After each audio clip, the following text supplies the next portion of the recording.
Salut à tous, j'espère que vous allez bien. Aujourd'hui, on va faire une nouvelle vidéo. Comme je passe au bloc mercredi encore, j'ai pas trop le temps de faire le montage d'une vidéo qui dure une demi-heure comme en règle générale. Donc, on va faire une petite vidéo très rapide aujourd'hui. On va revoir un peu les bases. Alors déjà, le code de couleur des résistances, une petite info sur les transistors et les condensateurs céramiques, par exemple. Donc déjà sur une carte électronique, comme celle-là par exemple, vous voyez il y a des résistances. Là, il y en a une de 1 watt. Il y a d'autres résistances ici, vous voyez, avec des couleurs sur les... Je zoome un petit peu, voilà. Il y a des petites couleurs. Comme là, bon, à la caméra, on dirait que c'est orange, mais c'est marron la couleur. Donc ça fait vert, bleu, marron, et après c'est or. Or, c'est la bague de tolérance. Donc, lorsque vous prenez une carte, si vous avez une petite bague couleur argent ou couleur or, c'est la tolérance. Donc, la première bague à avoir, c'est celle qui est à l'opposé. Donc, nous, à l'opposé, on commence par vert. Donc, là, je vous le dis, vert, bleu et marron, ça fait 560 ohms. Là, vous avez une autre résistance, donc ça fait marron, vert, orange. Ça fait 15 kOhms. Donc voilà ce qu'il faut connaître pour faire un peu d'électronique. C'est primordial de connaître ça. Les couleurs. On commence par noir, c'est 0. La valeur d'une couleur bague en noir. Après, il y a marron, rouge, orange, jaune. Donc vous voyez, 0 jusqu'à 9.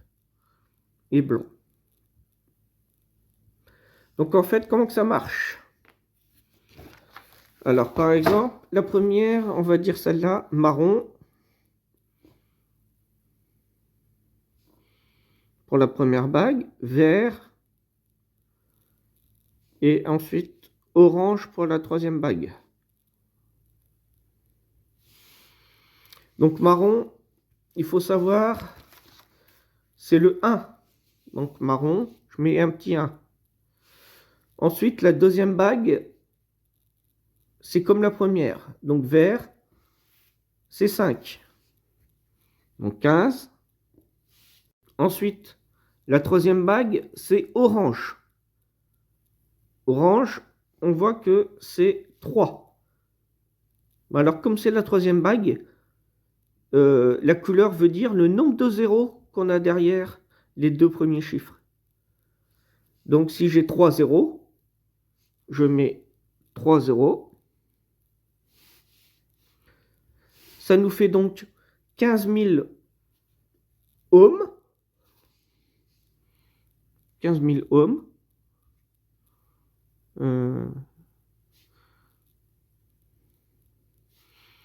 Ce qui nous donne 15 kiloohms. Donc pour une résistance, l'unité de mesure, c'est le ohm. Donc moi, je le représente très mal au niveau du symbole. Moi, je fais mes ohms comme ça. Sinon, ça s'écrit O-H-M. Ohm. Là, on dirait un N, mon truc. Donc au tout début, lorsque j'ai pas de zéro, on est à 15 ohms. Ensuite, quand j'ai 3 zéros, eh ben, ça devient des kilo-ohms. Donc on met un petit K. Ensuite, kilo-ohms, kilo-ohms.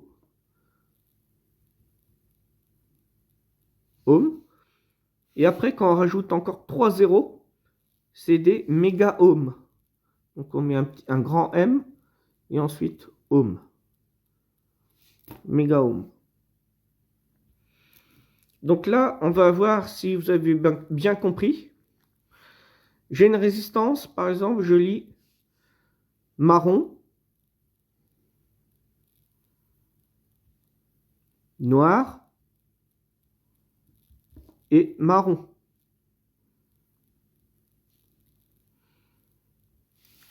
Ça fait combien d'ohms, votre avis? On rapplique la même façon qu'on a fait pour la première. Donc marron, on va mettre un petit 1. Ensuite, le noir, pour la deuxième bague, c'est 0. Donc, je mets un 0. Ensuite, marron, c'est la troisième bague. Un 0. Ça nous donne donc 100 ohms. Lorsque vous n'êtes pas sûr des petites bagues sur les résistances, par exemple, au lieu d'un marron ou d'un orange, on lit un rouge. Ça peut arriver des fois, c'est pas facile à vraiment discerner la couleur des résistances. Donc dans ces cas-là, hein, ça doit être d'office. Vous prenez un multimètre. Lorsque vous ne connaissez pas la valeur, on va prendre la valeur la plus grande. Là, j'ai une résistance. Donc le code de couleur, moi je vois première bague, c'est du vert, ensuite du bleu. Et la troisième bague, je ne sais pas si c'est du jaune ou si c'est du orange. Donc je vais prendre mon calibre le plus haut sur le multimètre, c'est 2 méga-ohms. Donc 2 mégas. Je prends mes petites pointes de touche.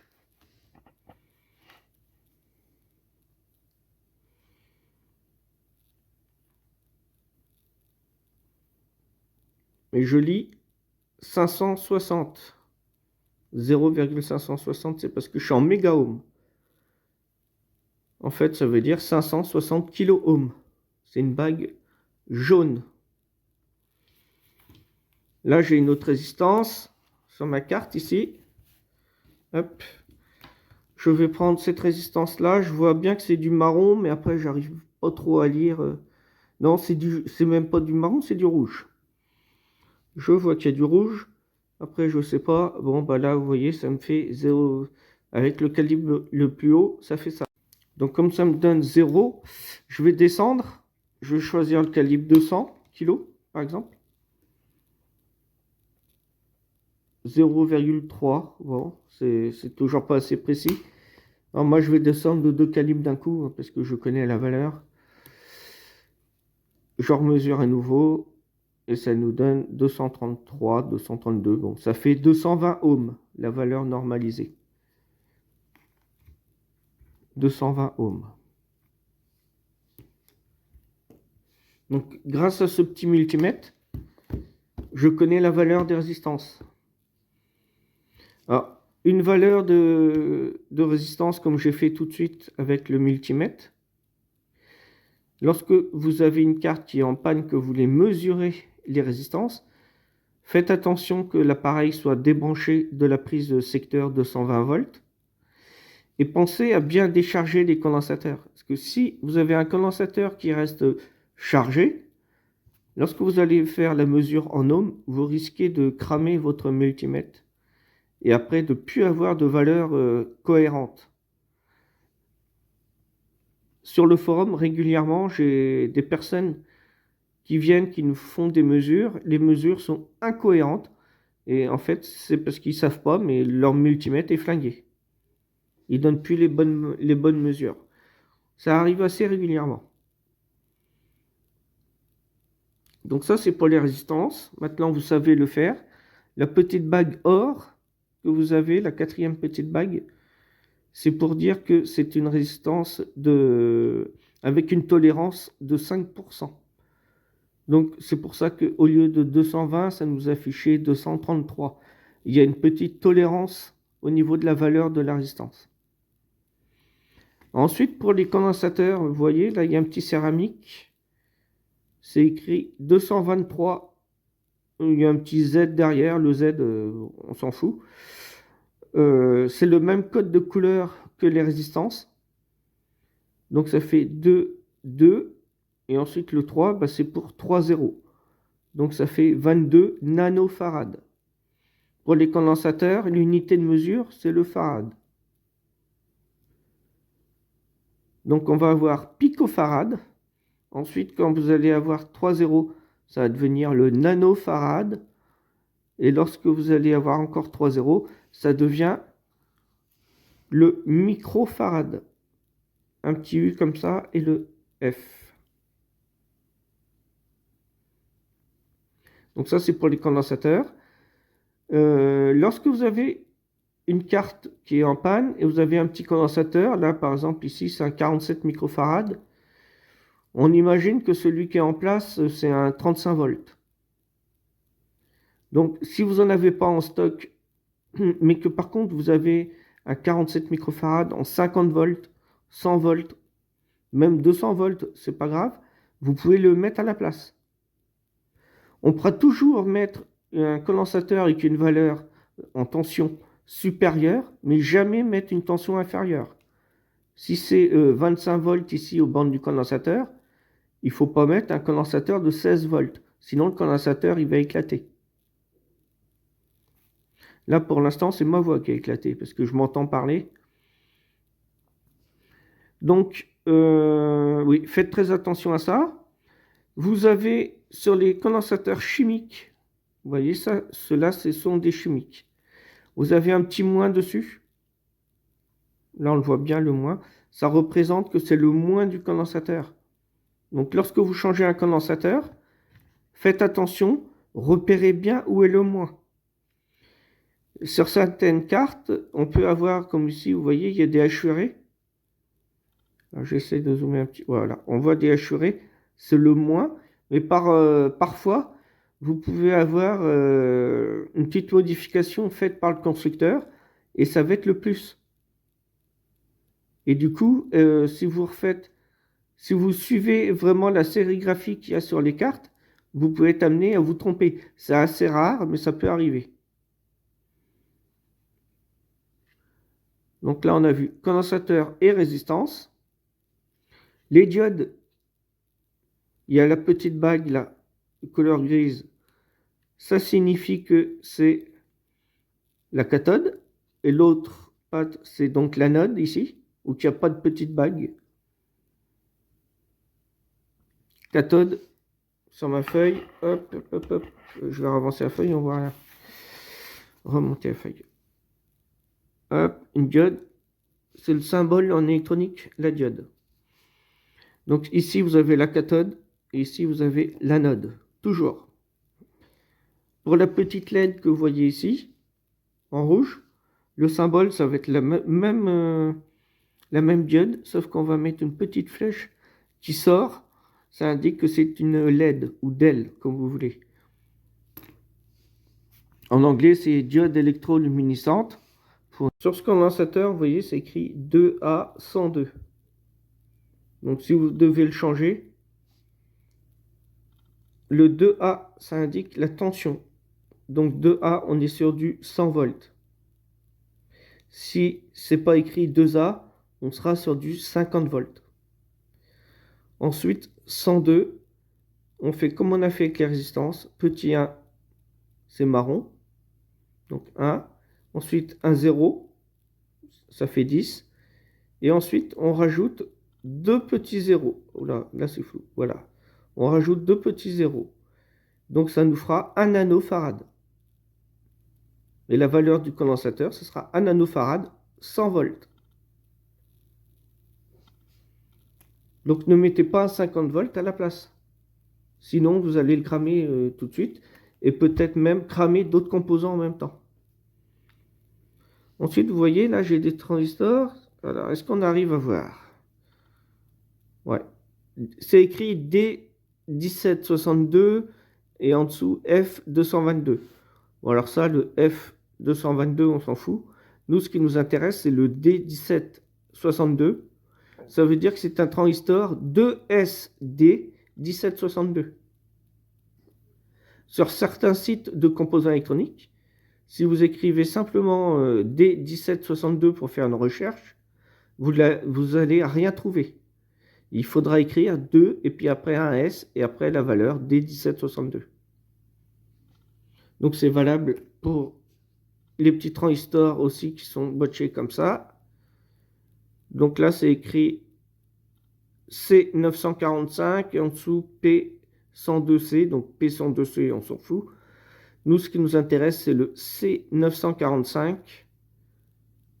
Ça veut dire que c'est un 2SC 945. Si vous cherchez sa référence, même pour avoir le datasheet, il faudra écrire 2SC. Donc on a fait le tour des principaux composants. Vaguement, parce qu'après il y a les MOSFET, il y a tout ça, mais on ne le verra pas dans cette vidéo. Comme je vais avoir pas mal de choses à faire pour mes soins, je ne vais pas avoir trop le temps de faire le montage, comme je l'ai dit tout à l'heure. Et du coup, on fait juste une petite vidéo pour rester avec vous. Comme je n'ai pas fait de vidéo la semaine dernière, au moins vous aurez une petite vidéo quand même cette semaine, malgré que j'ai pas trop le temps de faire le montage. Voilà. J'espère qu'elle vous a plu. Petit pouce, toujours vers le haut. N'hésitez pas à vous abonner à la chaîne. Il y a la petite cloche juste à côté pour recevoir une notification à chaque fois qu'une vidéo sortira. Pour ceux qui mettent un pouce vers le bas, il y en a 2 ou 3 en général. Mettez pourquoi vous n'avez pas aimé. N'oubliez pas non plus qu'on a un forum d'aide en électronique. Donc c'est pas que du dépannage, ça peut être, on peut vous aider dans une conception d'une carte. Bon, on vous fera pas le travail de faire le routage d'une carte pour avoir après des cartes PCB. Ça c'est à vous de le faire. Mais on pourra vous aider pour quels composants il faut utiliser, les valeurs, tout ça. Si vous faites une carte et que ça crame à chaque fois, on peut vous aider également pour arriver à trouver pourquoi ça crame.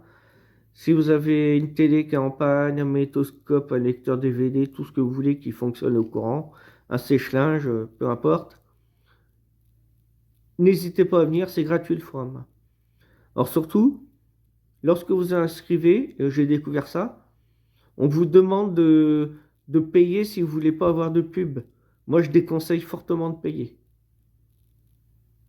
Pour ma part, je ne paye pas hein, pour ne pas avoir de pub. L'inconvénient, c'est vrai, de ce forum, c'est les pubs.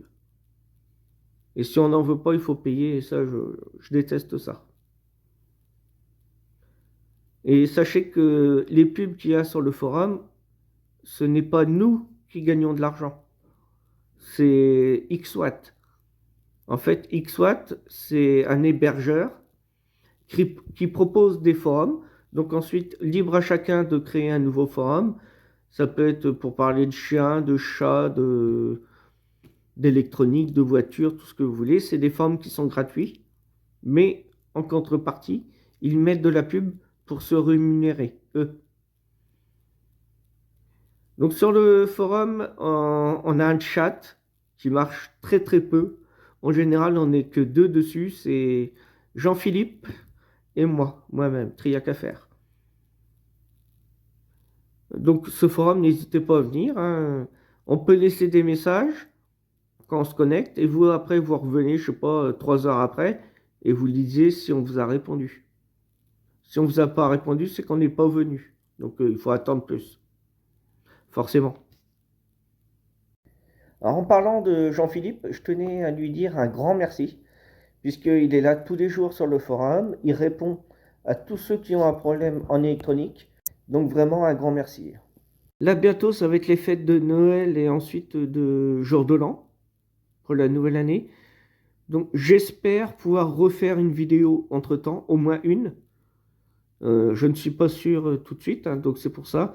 Je vous souhaite quand même de passer de bonnes fêtes par avance. Bonne fête de fin d'année, de Noël. Profitez bien, amusez-vous bien, buvez bien, mangez bien aussi. Et bah, gâtez-vous. Je vous dis maintenant à la prochaine pour une future vidéo. Soyez sages. Allez, salut, salut!